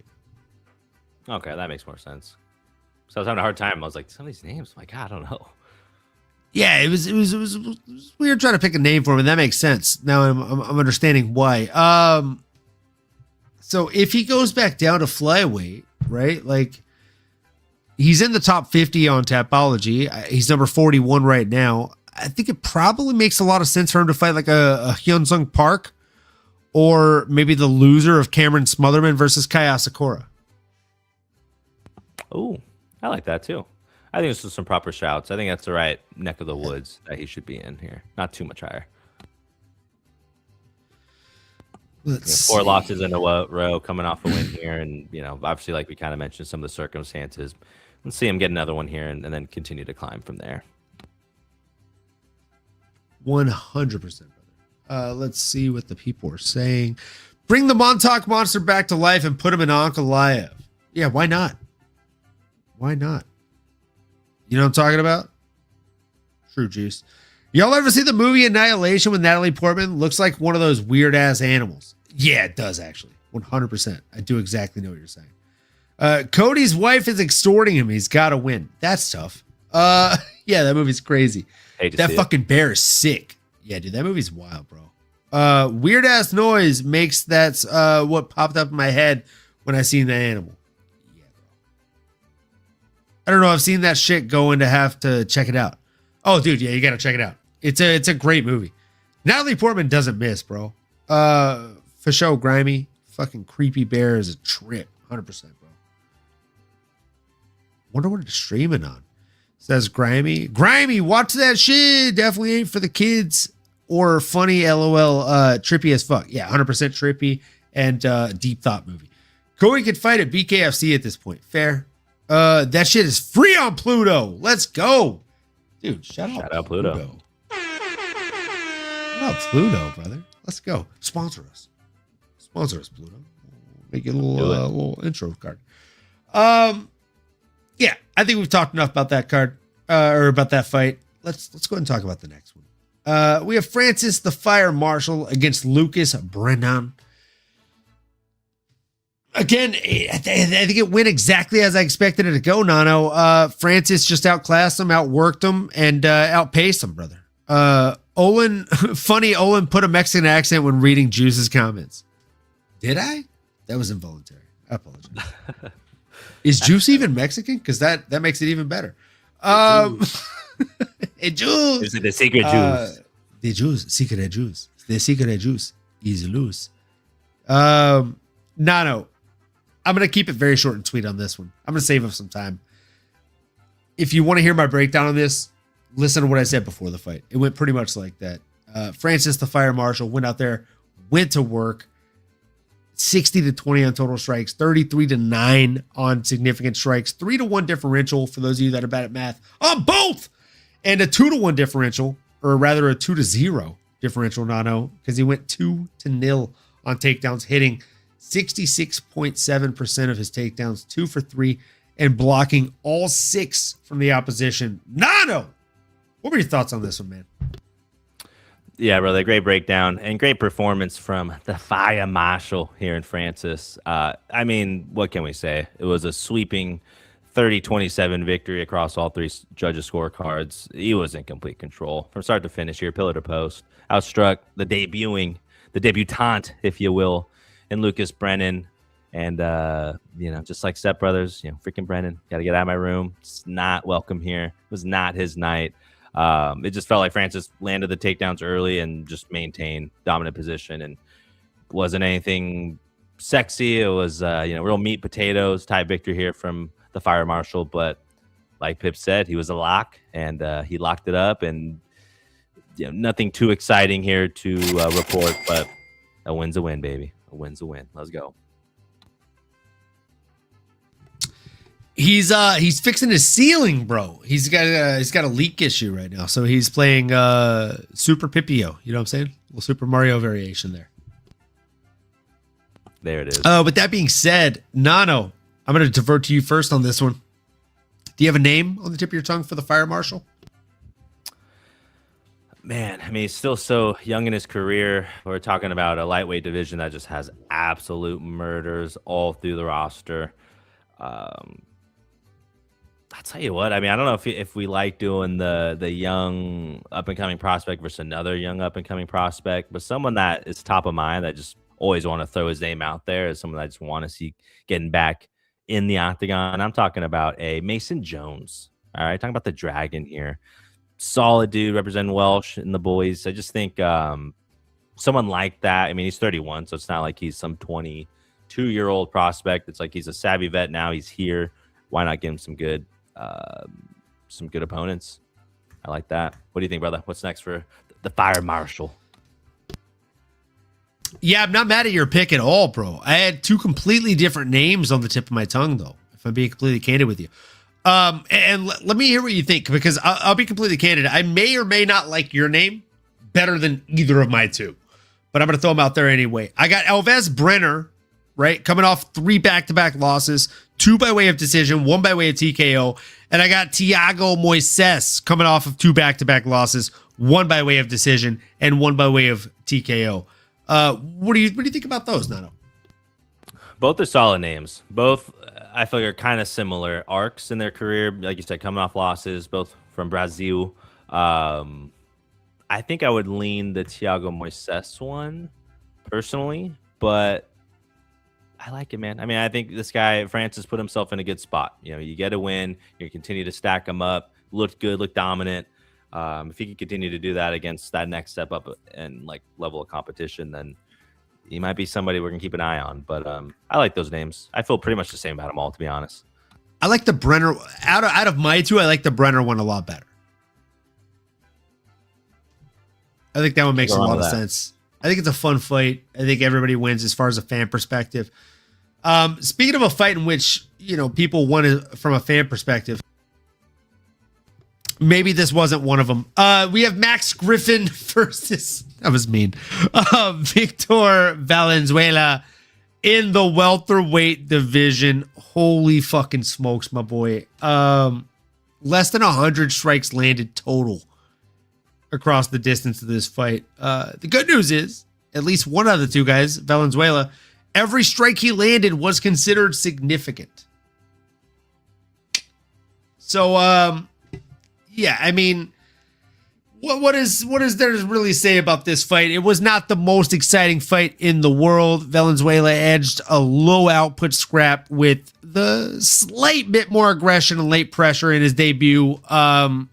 I thought the best assets that he showed were his forward pressure, his overall heart.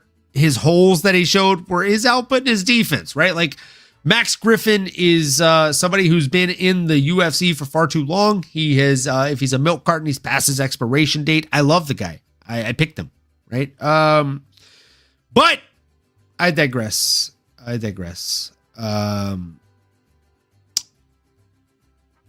lost the fight, man. He lost the fight to the debutant in Victor Valenzuela. And, I mean, it was a solid debut, but it also was not anything that I will write home about. So in order to make this fight better, look, I hit my dog of the week. It was the first fight of the night. I was going to do the shot for that, but I'll do it in between this and that. So I got to pour it up, folks. Cheers to you. If you've lasted this long, we're about an hour and a half in. And if you haven't done so yet, like, comment, subscribe, smash that bell for notifications. You know the fucking drill. It's the only way that Pip gets his Nilla Cola. You know what I'm saying? So cheers to you. We appreciate you for being here. And if you're drinking, drink with us. If not, that's fine too. Cheers. Salute. Much appreciate. Grimy, I do. Ooh, was that a Keenan and Kel reference, my boy? In 2026? So I firmly, wholeheartly approve. He was responding to Grimy knows about Nilla Colas. Brother, all day, brother. Salad? I don't even know what you're talking about, Based Aqua, but I feel like you are the type of guy to eat salad because you've always been hella fit, my boy. Oh, Matua. Dustin Poirier is on the Kill Tony show. Nice. I'm definitely watching that tonight. Let's go. I have to check that shit the fuck out, bro. Let's go. Useless, more like useful, my boy, with the goats emojis. I need to get a goat soundboard bite. Instead, I'll just go, bah. You know what I'm saying? It was terrible. It was a terrible one. Maybe Nano can do better. Hey, that was much better. You're doing the goat ones from now on. Short, sweet. Let's go. Shit. Nano's in a brand new room. Brother, Nano's in a whole new world. You know what I'm saying? He's about to set it up. Always. I gotta keep you guessing, Matua. You know, that's just how it is. But great to have you. Yes, it is. You know who loves orange soda? Let's go. Kel loves orange soda. I do. Ooh. See, I'm not the only person that noticed, said Grimy.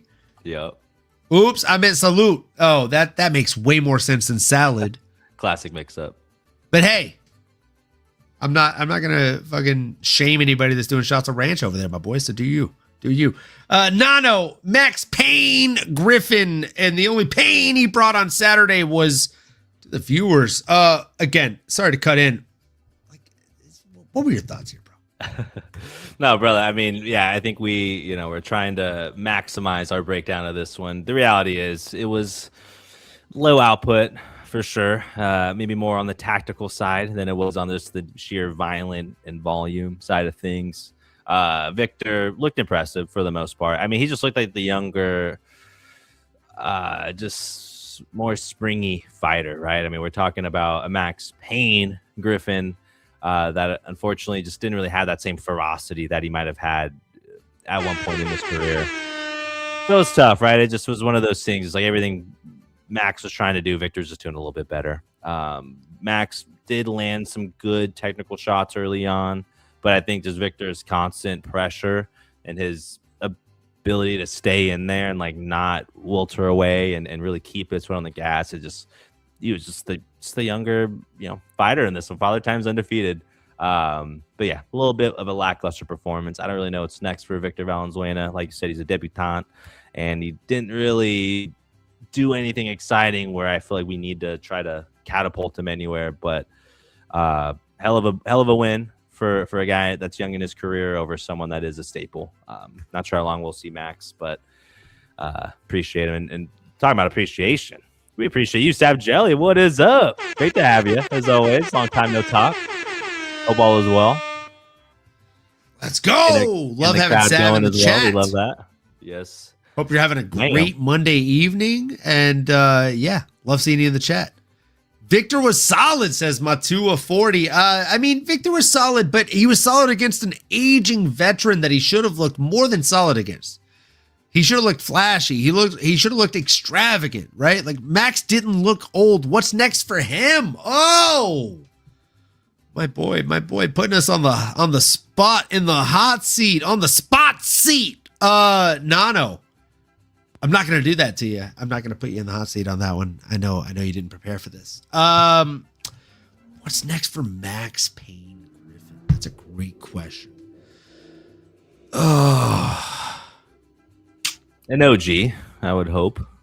Right? You know what?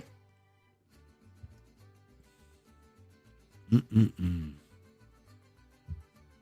going to throw out two options. All right. These are, you can chastise me in the chat if you want right now, because these are 100% off the dome here. I've got one like just respectful fighter versus respectful fighter match. And then I've got one just like, I'm going to fuck you up versus I'm going to fuck you up match. Okay. So in terms of two respectful fighters, I'm talking Oban, the Welsh gangster Elliott, right? Like, I think that this guy is an absolute fucking beast. They have never fought. It makes a lot of sense. He's coming off a 2-fight loss.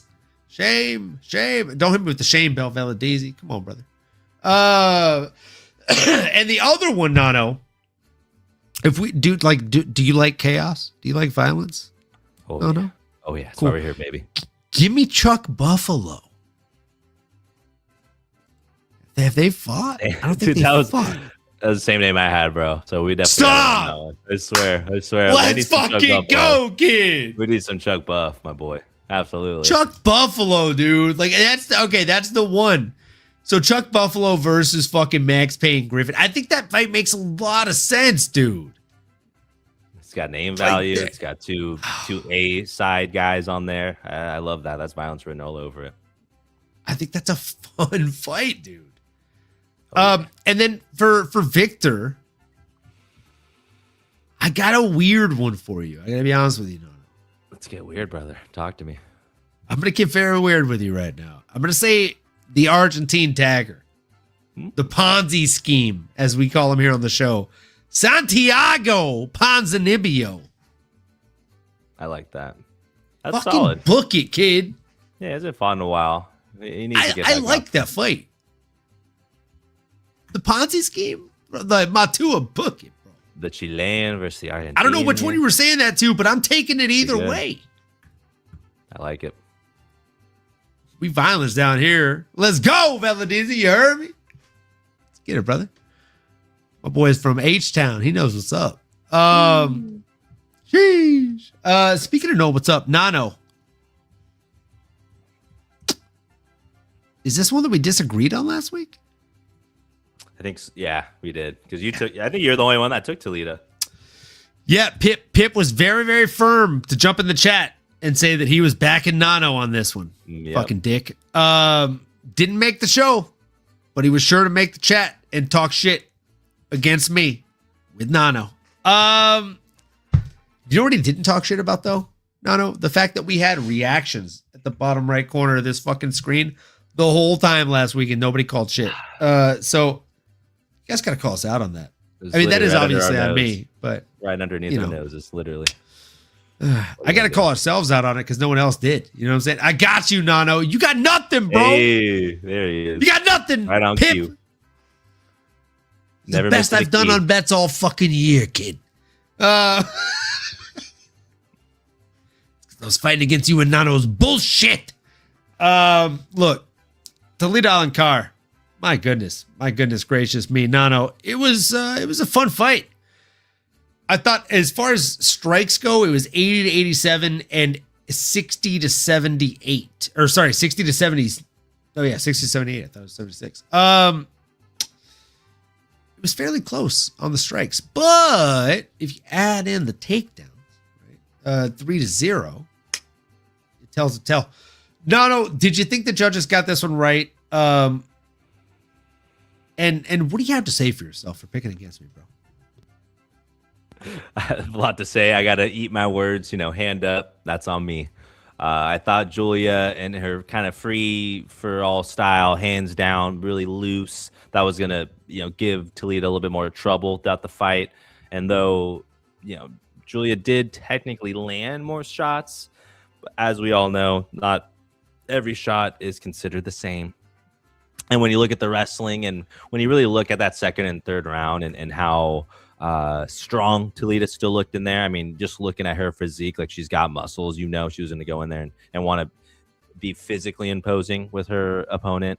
But I think with Julia, it just felt like really, for me, it was the defense. Like I needed to see more defense. If you're going to have your hands down and kind of jumping in and out of range, like a Michael Venom Page or an Israel Adesanya or someone like that, you really got to be technically sound and you got to be leading the dance. You got to be leading the dance there. You cannot be on your back foot trying to counter punch someone that's strong in the pocket and not having any of the wasted movements like a Julia was throughout there. So I just felt like Talita got it done. Hand up, that's on me. I thought the striker was going to be victorious, and that led me down the wrong path multiple times Saturday evening. So I'm going to learn my lessons here, take my lumps, and we're going to keep on growing, baby. But how'd you feel about that first fight of the night here? I thought she looked good, man. My dog of the week, boys and girls. She brought the scrappy pressure, the volume, the ground danger, or the stranger danger, as we call it. She ground out the win, bro. She was grindy out there. She was windy out there, and she was down to stand the test of timey out there. You know what I'm saying? She brought the dog mentality, had real solid instinctual fucking adaptation in the fight. If we're calling a spade here, when her opponent would come in, she would make the right moves. When her opponent would juke, she would dart, she would dive, she would dash. It was great. As far as what she could really work on, it's just polishing things up, tying everything together a little bit more, working on tying the striking to the takedowns, I think would be very, very nice. Matua pointed out, Alencar is the only jiu-jitsu champion that won on this fight card. And again, I say, she should work the strikes into the jiu-jitsu, into the grappling. And I don't know how healthy Ben Askren is, but man, maybe do some freestyle or folk style wrestling with Funky Ben. Let him coach you a little bit. You got a fucked Seal and Pip. That's what you got, bro. What you get for betting against me, dog. Her triceps are the size of some people's calves, said Veladisi. You're not wrong, brother. She's buff. Wild. Yeah, she's buff. I hope you stub your toe, Westy. Westy agrees that's fair. You know. I hope everybody wins. That's all I hope. And also what I hope is that Talita Alencar gets a little bit of respect. You know what I'm saying, Nano? Like the women's strawweight division, if we can call a spade here, it is not the most stacked division in the world. It's more stacked than the men's heavyweight division. Again, calling a spade here. But when it comes to Talita Alencar, like what should truly be next for a person like this? I think that she's done well enough to earn herself, not necessarily a ranked opponent, but a ranked contender, if that makes sense. Like if she beats this person, she gets somebody ranked. Did you have someone on the tip of your tongue? Man, I think I like typically asking, hey, is she ready for a top 15 or not? It's kind of an initial threshold. And I think she's right on the cusp. I think that was a really good win for a Talita Alencar, but I don't know if I'm ready to throw her into the wolves den just yet. But I do like a couple names floating right outside that top 15, top 20-ish. Someone like a Piera La Fiera Rodriguez, I think would make for a really, really great match. She's a solid striker. She's on a 3-fight win streak. And if not, maybe you go overseas, do something, like we have this upcoming card where it's a different time zone, different place in the world. Someone like a Mizuki, I think, would be another good one. Coming off back-to-back wins. Okay, shut the fuck up, bro. Like, you've never once in the history of the podcast mentioned Mizuki. I've never met. That is true. But I was due. You should have known better. I literally was like, this is a safe pick. I have 3 names. There's no way he's going to mention this one. That's wild that's the one you mentioned. I Chuck Buffaloed you. You Chuck Buffaloed me. I Mizuki'd you. That's how it goes. 100% you Chuck Buffaloed me. I just think that name makes a lot of sense, bro. The only thing that concerns me about her is she's fought like 4 times in the last 6 years. Right? Like she had 3 times. 3 times. She had a canceled bout against Tisha Torres or Tisha Pennington. She lost to Amanda Lemos in 2020. She beat Hannah Goldie, who got cut from the UFC after that in 2023. And then she beat Jacqueline Almarim, the BJJ phenom, in 2025, just last year. So she's fought 3 times in 6 years. That's concerning. So that's why I came up with a couple of other kind of patterns here. On the low end, I have a low end and a high end for you, Nono, and I'd like you to tell me which one you like a little bit better. So I have the funnest name to say, especially if you say it with the nickname, in possible all of women's MMA. Piera La Fiera Rodriguez. You know what I'm saying? La Fiera. Piera La Fiera. I think that fight makes a lot of sense. The outside of that, if we're going real rich, right? And I don't think this woman should have to fight down, but it just might make sense. No.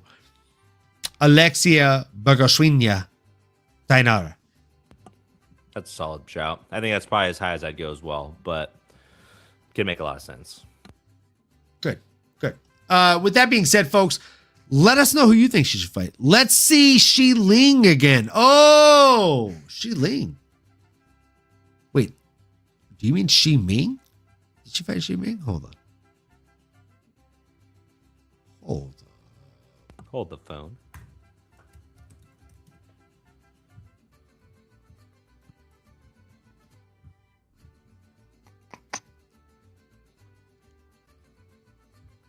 I'm not seeing that on here. I'm not seeing it. Oh no, Shi Ming. It's Shi Ming, bro. She Ming, because my joke for her is Shi Ming business. Yeah. Shi Ming business, bro. Dr. Shi Ming business. Yeah. One prescription of leg kicks and head kicks all day, brother. 4 times a day. They should be fighting to make me crimey. He said LOJK. All right, we're joking. We're back. He was just kidding, guys. Because it's not true. She bang. Oh, baby. She moves. Go crazy. With that being said, folks, that's the card. Them's the fights. We'll have another episode here in the next few days. We're going to be going over the upcoming extremely dope fight card. I'm not saying that sarcastically or facetiously. Like Jack Della Maddalena versus Carlos Prates commands your attention in general without any other fights even attached to it. And there's some fucking bangers. Keelan Sawkill, Steve Ercik, Stevie Siggs. They're all on here, folks. You got to pay attention. It does start very early. So check out the bets in the next couple of days. Let us know your bets in the comments. And let us know, did you cash in on any fights on this card? Because we sure as fuck did. We're up multiple units. I think 6 point something in pure profit. So let us know what you're up this week. We hope you won with us. And if you didn't bet at all, if you laughed at us the entire stream, that's all fine too. As long as you do these next 2 things. We ask that you keep on going and that you keep on growing. And we really hope we see you next stream. Let's go. You've been listening to the MMAnomaly Show. No filter. As you may have been able to tell, we dig the MMA, and our passion is to dive deep into the upcoming fights, give you our expert breakdowns, and help you make sense of all the chaos that is the fight game. We hope you've enjoyed the show. If you did, make sure to like, rate, and review. We'll be back soon, but in the meantime, make sure to find us on YouTube, Twitter, Instagram, and Twitch at MMAnomaly. Be cool, and we'll see you next time.